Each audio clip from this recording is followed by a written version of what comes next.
Okay, good morning and welcome to the special Hoshana Rabbah edition of Just Daf It. We're doing Kesubos Daf Kuf Beis 102. Of course, I've got my Hoshanos over here. And for those of you who aren't Yotze, I'm hitting the Gemara, but it's okay because Hoshanos, it's okay, hit the Gemara. It means that you want for this coming year that the Gemara should be subservient to you. It should be your Evid. It should go into your mind. Your Gemara should be, as you kona your Gemara, you should acquire the Gemara. How do you acquire the Gemara? Give a clap on the Gemara. The Gemara, go into my mind already. Stop me forgetting my Gemara. I want to remember my Gemara. Smells just like fresh aravos. Nothing better. All right, now we can start. It's going to be good. As we go forward, we're going to have more fun introductions to the Daf Yomi Shir Just Daf It. Make it real. Make it fun. If it's not fun already. Let's start at top of Kuf Beis on an Aleph. The Gemara rejected a proof for Rabbi Yochanan from our Mishnah. Rabbi Yochanan Reish Lakish have a machlokes. We'll just quote it again. The top of the Gemara, at the beginning of the Gemara on Kufa Aleph Mebei is Itmar Omer Lechaver Rechayev Ani Lechamona. Rabbi Yochanan Rechayev Reish Lakish Amar Pater. A person says to his friend, and the Gemara explains he's writing an IOU. He writes in a star, I owe you $100. Rabbi Yochanan says it's binding. Reish Lakish says it's not binding. So Rabbi Yochanan tries to bring a proof from our Mishnah. Our Mishnah says you marry a woman, right, and you promise to pay for the food of her daughter, your stepdaughter, for 5 years. So it's binding. So what are we talking about? Obviously, it's talking about an IOU, the Gemara assumes. The Gemara rejects it on top of Kuf Beis Amanat, Lo B'Shtari Psiksa. We're talking about is a unique type of kinyan. We'll talk more about this on Kuf Beis Amanat Beis. Because Rav Gidal, the Amar Rav Gidal Marav, Kama Atanosim Lebincha, Kach V'Kach, and Kama Atanotim Lebitcha, Kach V'Kach, right? Chassidish, a couple, they're getting married, they meet for a half an hour. The father of the chassan, soon to be chassan, the father of the kala, said, let's make it official. How much are you giving? I'm going to give one apartment. And the other one says, the girl says to the father, says, I'm giving an apartment. And the boy's father said, all right, I'll give a vacation apartment. And the girl's father goes back and says, I'll give them a yacht. And the boy's father says, a yacht? I can do better than that. I'll give them a whole island. And that is binding. It's binding. The island, the yacht, the vacation home, and the regular home. It's all binding. Even without writing the shtar, we'll talk about the Gemara, whether you're allowed to write it down or not.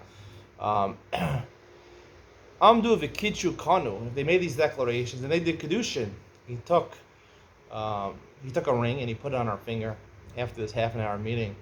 The kedushin, right? And they spoke about these things right before the kedushin. Hein advarim niknan ba'amira, as the famous Gemara of Gidol says, even through merely speaking, obviously you have to have witnesses if you want to try to collect the money, try to collect that yacht. You have to have witnesses who saw what happened. But the actual kinyan that he owes him the money, he owes the boy the yacht, is dependent on the amira. Just say, merely speaking. And that's what the Mishnah is talking about. The Mishnah is talking about he wrote an IOU. It's talking about just merely speaking. He says when he's makadesh his new wife, you have a daughter. Right? I guarantee you, I am going to support her for 5 years. And then he puts the ring on her finger. So the Gemara tries to prove again whether Rabbi Yochanan or Reish Lakish is right. Tashma kasav lakohen. The Rai says he's right to a kohen. Right? You know, in order to pigeon at ben, you have to give a kohen 5 silver coins. Now, instead of giving the coins, you wrote a shtar. I owe you. Seemingly, I owe you $5. The star is binding, right? This written document is binding. He owes him the money. However, his son is not podoy with this star, with paying the money, it seems. The Gemara says, shiny husam, the Gemara says over there, and why not, right? It's an IOU, right?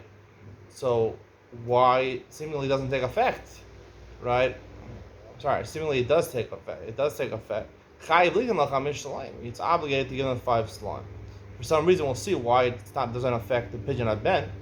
So you see, like Rabbi Yochanan, it's an IOU. And the rest is shiny husband b'shubadei midaraisa. There's a shibud on the goof of the father to be poda his son. Technically, the firstborn son, so to speak, belongs to God in the hands of a Kohen. The Kohen is representing God. So it belongs to God. You're Meshubah to him. Shibud, right? Shibud Aguf, right? You have to go, not only, if you want to redeem your son, not only are you responsible, but you and your property and everything, and you're responsible to go work to provide that 5 slime. That's a stronger chiyuv, midoraisa.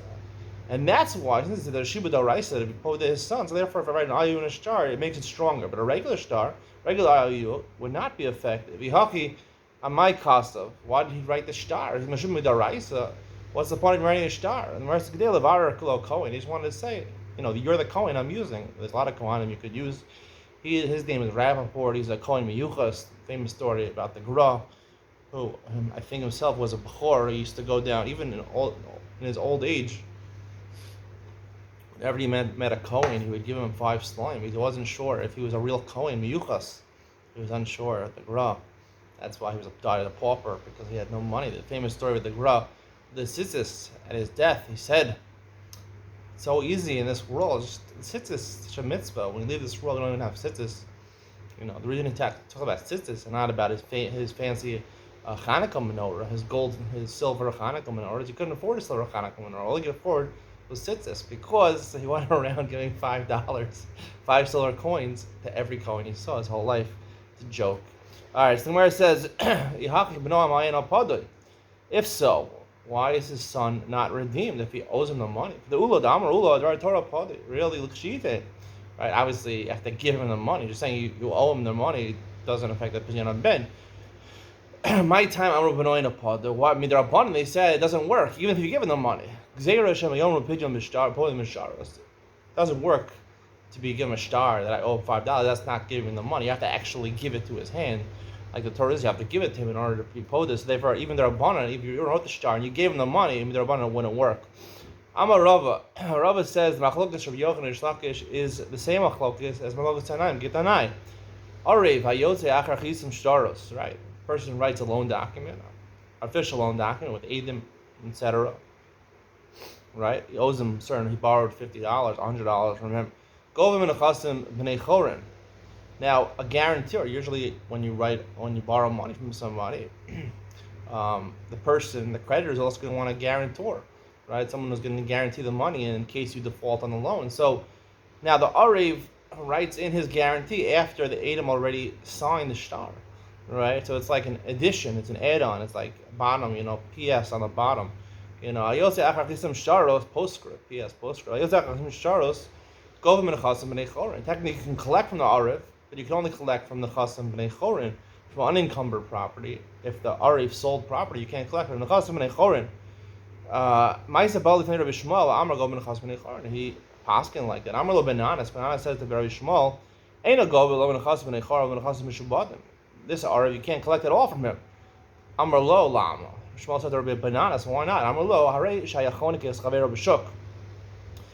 He was very upset. The creditor, he owed him $1 million. He borrowed. He wasn't paying him, so he was strangling him in the marketplace. Someone felt bad for this guy. Leave him alone. I guarantee I'll give you the money. Potter, halacha is, he's potter, right? He tries to go to this third person and collect the money. He has no obligation to pay him the money. Shla al amunaso hilveu, right? Again, this Arev who signed in after the shtar was already written, and it was signed by the Eidim, right? He didn't really guarantee anything, right? Similarly, over here also, he didn't guarantee anything. Lema, this is similar to an IOU, basically, where you're saying IOU the money, right? So you see his pater according Benanas. Lema Rabbi Yochanan the Amar ki Rabbi Shmuel. Rabbi Yochanan says like Rabbi Shmuel, the Arev who signs on after writes an IOU basically because it wasn't backed up by the signatures of Eidim. He goes like Shmuel, it takes effect. But Shlakish the Amar ki Benanas. Shlakish says like Benanas. Doesn't take effect at all. But the Benanas Kalam Lo Pligi. Where it says both Rabbi Yochanan and Shlakish would agree. Benanas we hold the shita no matter what. Over here, we'll see why. Benanas says it's invalid. Right? You can't collect from this third person. You can't collect from the Arev. Ki Pligi, Ali B'der Rabbi Shmuel. They argue according to Rabbi Shmuel, top of Kuf Beis and Beis. Rabbi Yochanan and Rabbi Shmuel. Rabbi Yochanan seems to make sense according to Rabbi Shmuel, right? An Arev is similar to an IOU. Reish Lakish Adkan Lokam Rabbi Shmuel Hasan and all the Shayach LeShibuda Doraisa. there, Ishmael says, right, it's relevant to a shibud d'oraisa because the main star, right, which was signed by the Adim, a star carries a shibud midoraisa, carries a shibud on the when you write a star with Adim, that's why you write it, so you can collect not just from the Chassid B'nei Chorin, but also he sells land, you collect, there's a lien on the property. And therefore, when you sign after the Adim, at least it's close to a shibud d'oraisa, you can collect. Al-hacha lo shayach shibud d'oraisa. Here, there's no relevance, Reish Lakish says. When you write an IOU, there's no, an IOU without Adim there's no shibud d'oraisa. So therefore, not even to collect from Bnei Chorin, to be able to collect from the guy with Adim watching it as bystanders and watching the Adim, it doesn't take effect at all. Gufa, let's get back to Rav Gidel. See, Hamar Rav Gidel Marav, Kama Tanois in the Bincha Kach V'Kach, Kama Tanois in the Bitcha Kach V'Kach, Landu V'Kid Shil Kanu, Hein Advaram Nikin V'Amira, Amar Rav Mistaber Milsa de Rav. Rava states about this teaching of Rav Gidel. Rav made sense, Gidel Marav, but Bito Nara makes sense if he's marrying off his daughters in Nara. The Kamati Hanali Yode, right? He's marrying off his daughter to Nara. He gets the Kesef Kedusha. Aval Bogeres Lamati Hanali Yode. If she's already 12 years old in 6 months, where he's not getting Kesef Kedusha, she gets to keep it herself. Low. He wouldn't want to make a kinyan just by Amira, right? The halokim, but then he retracted and he said, by God, I'm a Rav, I feel Bogeres. Rav presumably said even Bogeres. If you don't say even said Bogeres, Avia Ben, my Hana al Silade, right? The father of the girl gets Kesef Kedushin. So that prompted him to make a strong kinyan with his words. But the father, what Hana does he get? It must be that it's not because he gets something from it. The reason is because they become mechutanim. They're best friends now, they're mechutanim. So therefore they're so special. They want to form a strong bond. They're strong. It's mechutanim, you know? Strong relation with your mechutanim. Therefore, they will a kinyan over here by their mere words. Amali Ravino Ravashi, Dvaram Halalu Nitzin the Kasev or Nitzin the Kasev. Rav Gidel Amarav's teaching that, right? The Amira itself, obviously, in order to enforce it, you have to have witnesses over there who come to court and say that this actually happened. If there's no witnesses, right, the person can deny it. Or if the person says he admits that this is what happened, so then he'll pay the money. It's a kinyan, there's a chiyuv, right? However, can you write it in a star? Now, it was a kinyan with Amira. Can I write it down in a star? Now, what's the difference of writing down in a star? Because write it down in a star, right? So if you can collect from the Chassim Mishubadim, if it's such a strong kinyan, you can even have a lien on the guy's property to collect from whatever he promised at this time of Kiddushin. So then you can write in a star, because a star gives you the authority normally to collect from the Chassim Mishubadim. However, if the only thing that was nickness is B'nei Chorin, you can only have responsibility to collect from the person himself, and now there's no lien on his property, so you can't write in a star because people will make a mistake and use the star to collect from property that has a lien on it. There's no shibud on the property, you can't write a star. Asive, then where's the question from our Mishnah? Smart ones, they would write in their star. They would write, I'm going to provide sustenance for your daughter as long as we're married, as long as we're together. My kosvin. So you see what? They would write it. So we already said our Mishnah is talking about, in order to prove that it's not a refutation or a shlakish, our Mishnah is talking about Shari Psiksa, where they just said something, right? But you see over here that they wrote it down. So if the kinyan was Amira, so why are they writing it down? Obviously, you're allowed to write it down, and it's such a strong kinyan, right? Shari Psiksa is such a kinyan that you can even collect in the Chassim Mishubadim. So the Gemara says, my kosvim doesn't mean they write it down. Omrim, they say it. The Gemara asks, "V'karle amira ksiva," when it's supposed to be means, right? Just merely saying it, it would call that ksiva, would call it writing down. Yeah, we do find proof. Atnan, wait a mission daf pei gimel. Akosiv l'ishto dinu dvarim elim b'nichsayich. V'tani, one writes to his wife, I have no relevance. I have no stake in your property. Tani Reb Chia Omer l'ishto. Reb Chia says, don't say our Mishnah is the word akosiv. That's the wrong word. The real word is ha'omer. So see, kosiv, sometimes the Tanaim write as Omer. Tashma. En kosin shari erisim and nisu and elamidas shneim. This is a Mishnah about Basra. Shari erisim and nisu, we'll see the second one of these things are. It has to be with the agreement of both parties, right? Both the groom and the bride. Ha midas shneim kosvin. If they both agree, then you write a star. So my live star psiksa, aren't we talking about star erison? What's star erison? Must be talking about star psiksa, like Rav Marav says. They promised something, and then immediately did kedushin, and it's kona amira, and it says you can write it down. Midas shneim. If they both agreed to it, you can write it down. So there is a shibud. Gemara says, "Lo shtari erison mamish." We're talking shtari erison, meaning one of the ways of mekadosh a woman is giving her star kedushin. So that's what I mean. Star erison and the star kedushin. Because Rav Papa Rav Sharvia, right? This accords with the opinion of Rav Papa and Rav Sharvia the Itmar. So machlokas, the Gemara says in kedushin, kasvu l'shma v'shelo l'midaita.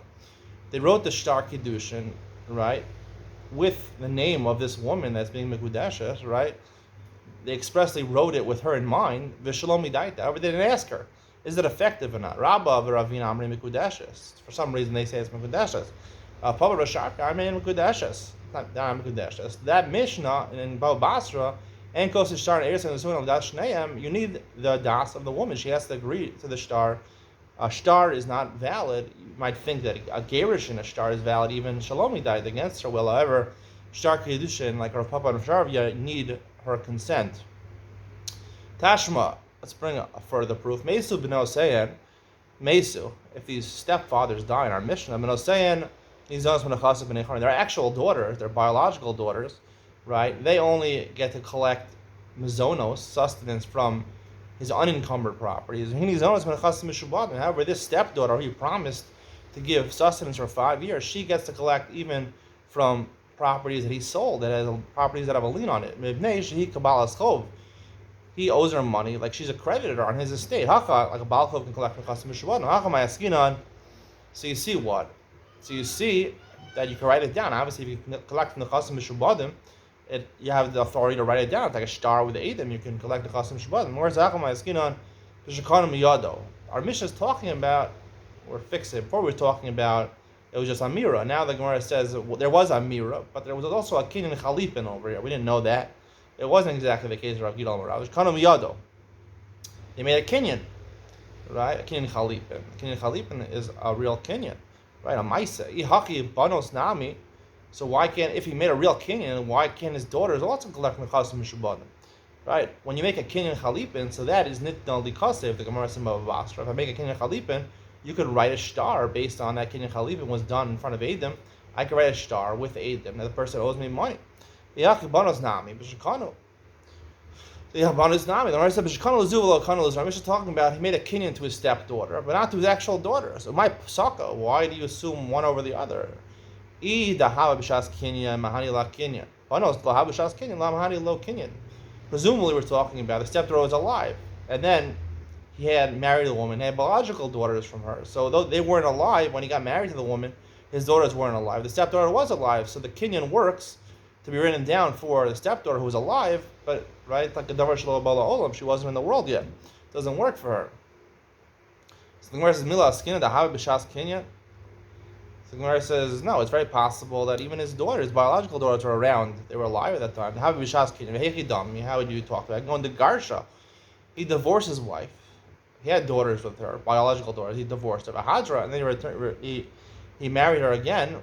And she obviously got married in the interim and had a daughter with somebody else, and he takes on the support of his stepdaughter. Ella I delesa. So the Gemara says another distinction. I delesa b'tanai basin mahani la kinyan. But no, it's to b'tanai basin mahani lo kinyan. There's a tanai basin, right? One of the things the Chazal made as part of a ksuva is that you have to feed your daughters, right? When your biological daughters, when you die, you have to. You get married to a woman, part of the ksuva is that your daughters from that wife you have to feed with your nechasim from your estate, right? So they have a tanai basin. So therefore the kinyan suitor is unaffected. However, for your stepdaughter, there's no tanai basin. So therefore the kinyan is working on the right level. The Gemara says migra gari, because they had already a chiyuv from the rabbanan, so that should make the kinyan suitor ineffective. It should be stronger. Ella b'nosav hainu taima. The reason his daughters don't collect from the chasim mishubadim came in the isnu b'nai basin. Amar sorry at the sin who, since he already has a chiyuv to support his daughter, his biological daughter, so therefore we're worried that he already gave them money. He gave them pocketfuls of money before he died. So therefore, because we're worried about that, they don't have the right to collect from property with a lien on it. However, even if he made a kinyan, however, his stepdaughter, we don't assume he gave her money before he died, so therefore she has the right to collect even from the Chasam Mishabadim. That's the conclusion of today's shir. Stay tuned for an interesting Ian with Ben Sion. We're going to talk more about the difference in a Milval Peh and a Mil Bashar and how it relates to Shari Psiksa over here, which seemingly the Kinyan is Amira. The Gemara says Kinyan Amira seemingly is not Nisna Likaseh. You can't write it down. What about Rabbi Yochanan's case? The Gemara realized an answer. We pass on Rabbi Yochanan's Shlach. We do pass on Rabbi Yochanan. An IOU. What is the status of an IOU? You want to find out, can you collect with an IOU from the Chasim B'nei Chorin or even from the Chasim Meshubadim? Stay tuned for Yud Ben Sion. Coming up next.